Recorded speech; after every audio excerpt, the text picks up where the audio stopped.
করোনার স্নেহচ্ছায় ছিলাম বেশ কিছু 2 বছর ধরে আমরা, সেখান থেকে মোটামুটি মুক্তি পেয়েছি মনে হচ্ছে। তবু ডেঙ্গু আছে, আরো হয়তো কিছু ম্যালেরিয়া আছে, এসব আছে, কিন্তু তার মধ্যে একটা ওয়েসিসের মতো, মরুদ্যানের মতো বছরে একবার অন্তত আমরা একটু ঘুরতে আসি এই কলকাতা ফিল্ম ফেস্টিভ্যাল। এটা ভীষণ সাকসেসফুল, কিন্তু এটা এত বছর ধরে চলছে, 29 বছর ধরে চলছে, যেটা খুব আনন্দের কথা, খুব আশার কথা, এবং এটা ফ্লারিশ করছে। আমি আশা করবো 30 নম্বর বছরটা নিশ্চয়ই আরো বিশেষভাবে পালন করবো আমরা।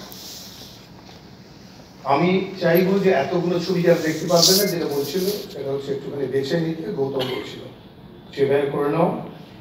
আমার এই ফেস্টিভ্যাল উপলক্ষে যে গান, সেই গানটা অসম্ভব ভালো লেগেছে, অরিজিতের গাওয়া গান, আপনারা নিশ্চয়ই শুনবেন, বারবার শুনবেন।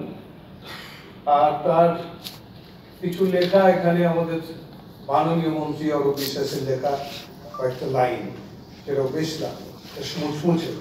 10 টাকার বেশি পাওয়া উচিত ছিল, তো কম পেয়েছে। আমাকে যেটা ভাব দেওয়া হচ্ছে সেটা একটা স্পেশাল কথা বলতে চাই, যেটা খুব ইন্টারেস্টিং। সেটা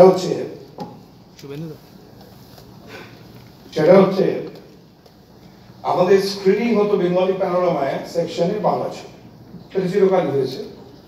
আমরা বাংলায় করছি ফেস্টিভ্যাল, পৃথিবীর one of the best festival এখানে আমরা করি, প্রচুর প্রাইজ মানি থাকে এখানে। তার সঙ্গে সঙ্গে আমরা এখানে প্যানোরামা করি বাংলা ছবি, কিন্তু যেটা ছিল সেটা হচ্ছে নন কম্পিটিটিভ ছিল। এবার একটা সেকশন করা হলো বাংলা ছবির জন্য, সেটা হচ্ছে কম্পিটিটিভ সেকশন। এবং মজা হচ্ছে এইখানে রয়্যাল বেঙ্গল টাইগার ট্রফি, সেটার প্রাইজ মানি হলো শ্রেষ্ঠ ছবির জন্য 7.5 লক্ষ টাকা, বিগ মানি।